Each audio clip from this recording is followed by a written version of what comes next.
Ontario champions, Simcoe County Rovers.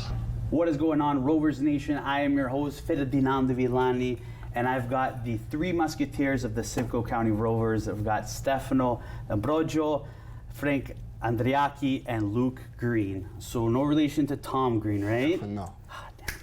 I'll get that signature. I'll get the autograph one day. I'll get it. We'll think of something. Guys, welcome. Very excited to have all three of you here. Let's just start off with the nitty-gritty stuff. We're talking about the careers of these fine gentlemen here. Stefano, we'll start with you. And how did that start off with your playing career? Yeah, I've pretty much been playing my entire life. I'd say I probably started around 2 or 3, just like in grassroots stuff, just like growing up. Once I started playing competitively, I joined Glen Shields, where I played most of my youth career. And then I transitioned into Richmond Hill, where we won the U17 OPDL Cup. And then COVID then hit. Obviously after that, I went to North Toronto for 2 seasons. And then I decided to go out east and play for the Halifax Wanderers U23 team for a summer, which was obviously a fantastic experience. Then comes back to Ontario to, I guess, now we're here in Simcoe. So, yeah. Awesome. Perfect. Frank, what about you? Frank the Tank. Started off my playing career, I played in Bradford. Okay. That was my first club that I played for. Then I went from Bradford to Aurora when I was around 9 or 10. And then I played at Aurora for a few years, went to Woodbridge around U12, U13. They had a good team at the time, so I decided to join them. Then we played with Woodbridge for about 4 or 5 years, won Ontario Cup. We won U15 Nationals as well, actually. That was pretty big. And then after that, went to play for Vaughan.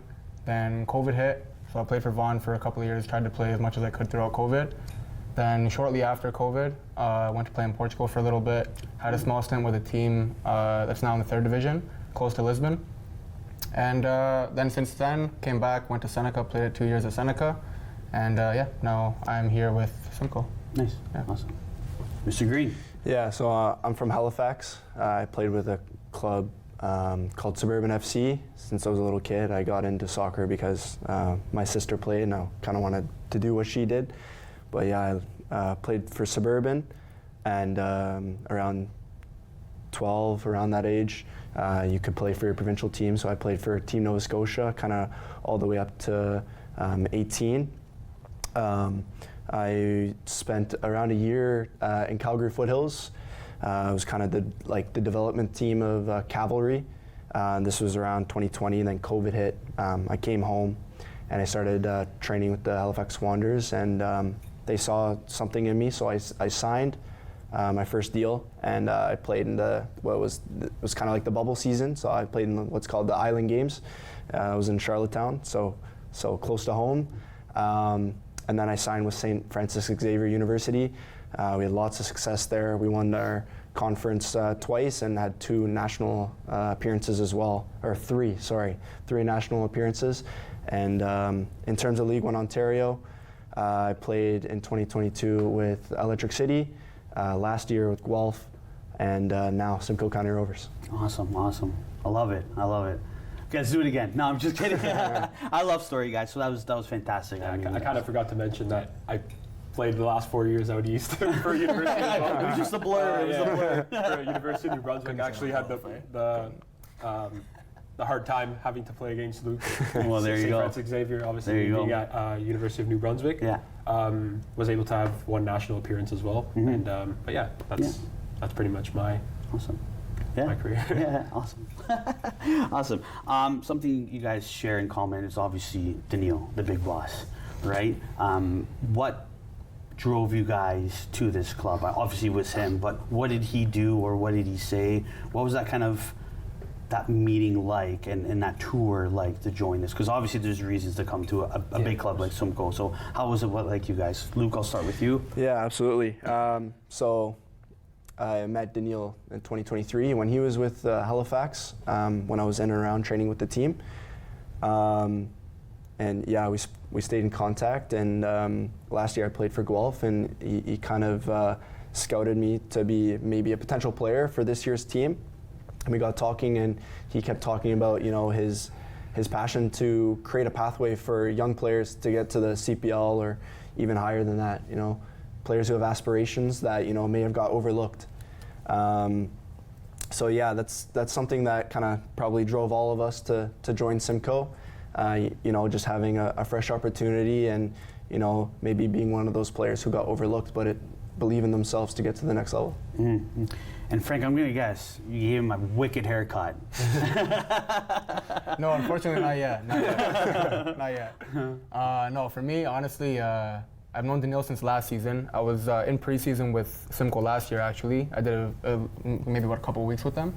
I ended up struggling with a bit of an injury, so it didn't work out. And then towards the end of the season, I reached out again.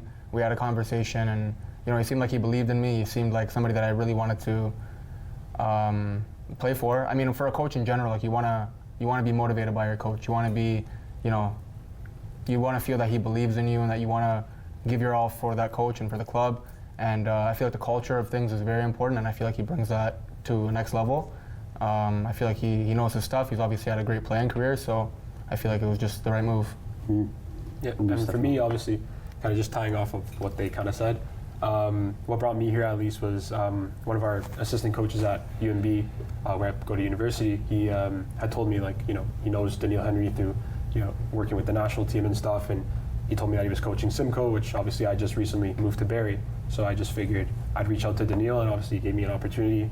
Luke Green helped me a little bit with that and just kind of getting the word across, and then I came out, and pretty much the environment and everything that Daniil said this far has kind of reflected everything I want to hear as a player, especially like what Frank said, like you really want to play for your coach, like, and I feel like Daniil at least really motivates the players to kind of see that there's a light at the end of the tunnel. Just kind of makes you want to like grind and kind of put your head down and kind of see that there are going to be opportunities as long as we work for them. So like that's what makes Simcoe an amazing environment, and just like kind of what brings me to Simcoe and just why I want to be here and play. Yeah, and I think you guys kind of just all knocked out in the head. He's got that aura about him that these players and these fans too want to be around him and want to follow. And you guys are really leading that example very well. When we talk about kit numbers, I always like that sort of kit numbers and stuff like that. All of you guys, you don't have your kit number except for Frank. You got your kit number. I don't know who you made that phone call to or whatever, what you did, but Stephano, we'll start with you. 24 in senior vibes, but your kit is actually number is 21 for Pirlo, I'm guessing? Mostly Pirlo. Growing up, you know, I was idolized Pirlo, like always wanted to play like him, just kind of like a deep lying midfielder, just get the ball and kind of play. But yeah, I say I transitioned more into like a attacking kind of player, attacking midfielder. So I then transitioned to like number 11, where I just kind of found my footing, and I don't know, I've done well in the numbers, so I've just kind of kept it ever since. Yeah. Well, you do smile more than Pirlo. You don't give me that Eeyore vibe from Winnie the Pooh, right? So that's good. Keep smiling, keep smiling. Luke, what about you? It's 16, right? 16, yeah. So I made my professional debut wearing 16. I'm number 5 for my school, but we didn't get to choose number, but I chose 16 just from that memory. It was a really good moment in my career. It's something I look back on and kind of reminds me of where I came from. So yeah, that's why I chose 16. Awesome. So Aguero, De Rossi, Rodri, you know, nice. 13 though. Yeah. So Balak, Balak, because you're half German, right? Yeah. So kind of tell us about 13. I don't know. I think with 13, it's always looked at as like a kind of a bad luck number in a lot of cultures, but I mean, in my culture, it's not. I've been wearing 13 really my whole life. I was born at 8/13. My grandma's birthday is May 13th. And yeah, I've kind of just stuck with it my whole playing career. I feel like that kind of symbolizes like memories of when I was younger playing and stuff, and kind of makes me look back and know that I'm still playing for my younger self and keep things moving forward, because you know, I'm trying to still chase the same dream that I had since I was young, so kind of keeping that consistent throughout my whole playing career. It's been important. Awesome. Well, I can give you a handshake because 13's my number, so there you go. I was born on the 13th, so right when you said 13th, is actually when I saw you on the field the very first time, I'm like, whoa, 13. Like, you don't really see that, right? Yeah, it's not very common. It's the 4s, the 16s, the 21s, the 24s, especially right? for a striker, yeah. For a striker, yeah, it's right? a little bit uncommon, but yeah, exactly. Talk about uncommon stuff. I'm going to stay with you, Frank, just a little bit more. I'm going to pick your brain just a little bit more. when I first saw you, actually when I was commentating, I was like, who's this center back? Who is this center back? I get that. I like this get guy. that from time to time. So was striker, was there always, because a lot of guys switch, like I've seen a lot of past episodes where we've had, you know, strikers turn into goalkeepers and vice versa. Was striker, you're always like big position? No, honestly, I was never really like a bigger guy. I was always quite small. Like going into high school and stuff, I was quite small. But I hit a pretty big growth spurt in around grade 11. So that's kind of what, like, I used to be a midfielder or like winger. I was a little bit more nimble, a little bit more crafty, and I don't know. the way that I grew up kind of changed that, and then I don't know. I like playing striker. I noticed that all the strikers get all the glory. So you know, I feel like it's a very objective position as well. Like if you score, you do well. If you don't score, it's hard to be viewed as a good 9. So I don't know. I felt it was very straightforward and just something I wanted to kind of like attack in my older playing years. Yeah, nice. Yeah. Stephano? Yeah, I kind of, in my earlier career, I started off of like more of a striker, and then I kind of transitioned into more of like a midfielder, and just kind of like the way I'd read the game, I just feel like I'd set up my teammates pretty well. So just kind of kept it consistent as a midfielder. I've actually played a couple games as like a fullback. So like Interesting. Yeah, with like some of the system that we play, I was like more of like an inverted fullback sometimes. But yeah, I'd say more in the midfield and just kind of defensive attacking, sometimes an 8 as well. Like I can kind of do it all really. Nice. Yeah. Jack of all trades. Yeah, Or exactly. jack of all trades if you're talking about Italians. But Mr. Green, how about yourself? Yeah, so all my life I've been a midfielder till I was 16. So like even when I was 13, 14, like even as a 10. Same thing as Frank. I had like quite an awkward growth spurt, kind of like hindered my development a little bit during the time, but kind of saw it as an opportunity to use kind of like the skills and abilities that I had to bring them, as a ball-playing center back in the back. So I was able to, be a little different than most defenders, I would say, who are kind of more of a defending defender. I like to view myself as someone who can, be able to play out of the back and split lines. So I think it really helped my career, and wouldn't wish anything else, to be honest. Awesome. I love it. We all got different positions and stuff like that. I mean, who wants to be a goalkeeper, right? Don't tell Pete that. Don't get Pete. Yeah, don't get Pete. All of a sudden he's gonna break through the wall like the Kool-Aid guy. Oh yeah, you know what I mean? Talking about that. But guys, so far this is great. This is fantastic. All right, guys, we'll be right back after these messages.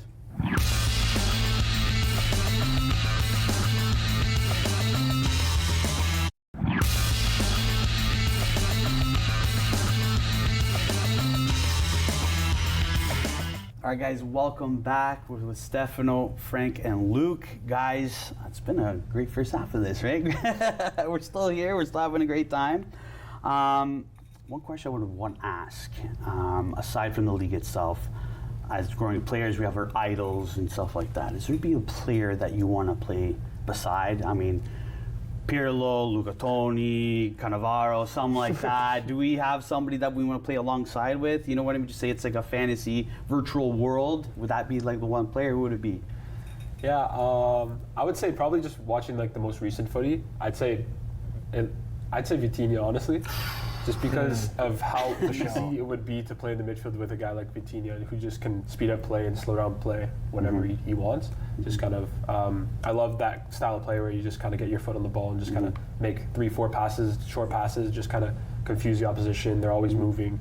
So yeah, I think that he'd really make my job easy, Vitinha. Not a PSG fan by any means, but like watching that UCL final, just kind of seeing the player he is, just like even the whole UCL run, like he was just phenomenal. Yeah. So yeah, I'd say probably Vitinha. Yeah, you guys look similar too, so it works out. It works out. Frank, what about you? Okay, if we're talking modern, Little modern pause game, I'm gonna say Lamine Yamal. I think. I just feel like, to be honest with you, he has like, for his age, a crazy deep bag that he can just Imagine the tap-ins. Yeah, and just put it on a platter for me. I think I scored 30 in the Liga, to be honest with you. So yeah, I think I got to go Lamine Yamal for sure. And he'd be a great client because his haircut He would be be wild. Yeah, right? yeah. Be different His every haircut would time. be sweet. Be different every time. And I'm a Barca fan as well, so that's. So it works out. Yeah, It works out, right? Okay. And then what about you? I think as a center back partner, I'd probably go with Daniil Hunt. No, I'm just I'll probably go. I'm a City fan, so John Stones is a player that I really look up to and try to model my game around. I feel like we're so similar that it would just be so easy to play with him. So yeah, I'd choose him. Perfect. Awesome. So we'll stay on the topic of. He's getting a little nervous because he knows the next question I'm going to ask of club teams. So. Man City, is there a reason why? Because obviously I'm a City fan too, so we always get harped. Oh, it's a plastic team. You cheered them after 2013. Why City? So my family isn't really like a football family. So I didn't really have a team like growing up when I was really, really young. But I wanted a team. All my friends had teams, right? So my coach at the time, I asked him what his favorite team was, and he said Manchester United. So I said, okay. I asked him what team he like hated the most. And he said City, so I was like, okay, I gotta support City, so we can have a bit of rivalry with the coach. So that's basically my story, how I started getting into City. And you got benched that season. I got benched. You got benched. You got no playing time. I was 10 years old and I got benched the whole season. Eating your Timbits, like, whoa. Frank, what about you, buddy? So I'm a Barca fan. Yeah. I've been a Barca fan like my whole life, to be honest with you. On the Italian side, my dad, he likes Inter. On the German side, my mom likes Bayern. Ooh. So like I have two very good teams I could have supported, but the first time I ever watched a game, it was a Barca game. I forget who they were playing now, but it was a while ago. And just seeing the way that they played football was just like absolutely beautiful. Just like pure tiki-taka, like just champagne football. So champagne football, whoa, I like that. Yeah, put it on a shirt, champagne football. I love that, that's awesome. When I saw that, that was like a no-brainer for me. That was the team that I wanted to support. We've had some rough times, but we're going to be back at the top soon. All right, okay, perfect. And I'm really nervous about you. Italian, Calabrese. Yeah, so I'm a Juve fan. Security, get this guy out of here now. Yep, Juve fan, so... You pronounce the J, right? Juventus? Yeah, Juventus. Juve fan because obviously my dad, he's played football growing up and he was always just all about Juve, just like always watching the games. And growing up, I was just kind of there and just like I started watching this team and I was just like, wow, just seeing like Del Piero, seeing like these guys growing up, and I'm like, okay, I got to support this team. So I started supporting, going through all the UCL final losses. Thanks, Dad. Appreciate it. But yeah, so now obviously tough time to be a Juve fan, but I think we turned it around. Great time for me though. No, I'm a Lazio fan, so I can't really say much. We didn't qualify for Champions League. We got Champions League football next year. Congratulations. That's all I can ask for. So you bought Champions League, right? You bought it? Yeah. He's like, yeah. That's awesome. So Di Piero, like all jokes aside, Di Piero is your favorite Juve player? I'd say probably Del Piero, and then there's the Baggios. I obviously didn't get to see Baggio play, but like I've seen clips and I've seen the way my dad talks about Baggios, like he's like out of this world. But I'd say Pirlo, Del Piero. Yeah, those are the guys who really. In Dybala, obviously, like in my later stages as a Juve fan, like I'd say like these are the guys who I really looked up to. But awesome. Ted Lasso fans? Anybody in here? Ted Lasso? A few episodes. You watched a few episodes? Actually, you never watched it? Never. Okay. All right. Not proud of it. But So pass, fail, and then we'll see. He's smart. He's a silent one. He's smart. See him on the pitch, all that confidence. Let's talk about real lives now. Outside from the pitch, obviously, we're normal people. We have normal things, normal hobbies and stuff like that. So Frank, word on the street is that you're a barber. I could tell, right? You know what I mean? Kind of tell us a little bit about the story behind that. Okay, so pretty much end of grade 9, early grade 10, I started cutting hair. It was just very hard to get a job. I'm sure these guys know, like playing youth football at a competitive level, there's a lot of days a week where you're training and you're doing this, mixing that with school. Your availability to find a part-time job is like almost impossible. So I was like, okay, is there a way that I can make money kind of on my own schedule, a skill that I could learn to do this? And cutting hair was that. I had one of my buddies, he started cutting hair just maybe a year or two before me. So he's a bit older as well. And he told me, why don't you just start cutting hair? Picked up the clippers, and now it's been about 6 or 7 years that I've been doing it. So kind of never looked back, just started doing that. So from the salad bowl, the nonna salad bowl to the clippers, right? In my kitchen at home, my mom would yell at me all the time. But yeah. Awesome. Perfect. Mr. Green. Yeah, I'm a family man, so I like just chilling with my family and friends. Nights on the game with the guys. I'm really just a simple guy, man. Yeah. Nothing crazy. Yeah. Yeah. FIFA? FIFA, yeah. Yeah. FIFA, Fortnite. Minecraft, you said earlier too. Interesting. A little bit of Minecraft here and there. I got like 2-week phases. Whoa. 2-week phases where I'm just like into it, and then one day I'll just be like, nah, I'm off that. Fair. Nice. What about you, boss? Yeah, I'd say pretty similar to Luke, to be honest. Like, obviously spending time with my family, with my dog, like, those are like amazing times. I like to read as well, like journal sometimes, like express gratitude. But yeah, these are just kind of some things. I'm also just like, I just enjoy like, I'd say like even like traveling, like even just this summer, I got a little bit of a taste of like what traveling's like, so I'm like really excited to just kind of keep that going. But yeah, like nothing too fancy, nothing too crazy. Like I just graduated school in a business degree, and I'm looking to maybe pursue my CPA in sometime in the future. But for now, it's about footy. And but yeah, other than that, yeah, nothing too crazy. Family man, like as Luke said. But yeah. So is there time for like a show or like a movie? Is it something that we're like watching now? We're binging on our off time, guys, or? To be honest, I've never been like a big like movie guy or like a TV guy. Like people will talk about actors and actresses, and I'd be like, I have no clue what you're talking about. Yeah, if it's not like the Sylvester Stallone or like the Leonardo DiCaprio, like I don't know what you're talking about. Yeah, Godfather though, you've seen the Godfathers, right? Yeah. Okay, because I was gonna disown you, take your Italian card away, ship you to Vaughan where all the real Italians are, right? So, right? What about you, Frank? At the moment, I just watched The Bronx Tale. Not for the first time, but I just rewatched it for like the 50th time. I guess that's it. I don't really watch too many like TV shows. I have a very short attention span. So when these shows that are a little bit hard to get into, they start a little bit slow. I can't do it. So I stick to movies normally. That's my thing. Yeah. Is there like a movie that like you could watch like all the time? You can never get sick of? Goodfellas is up there. Goodfellas.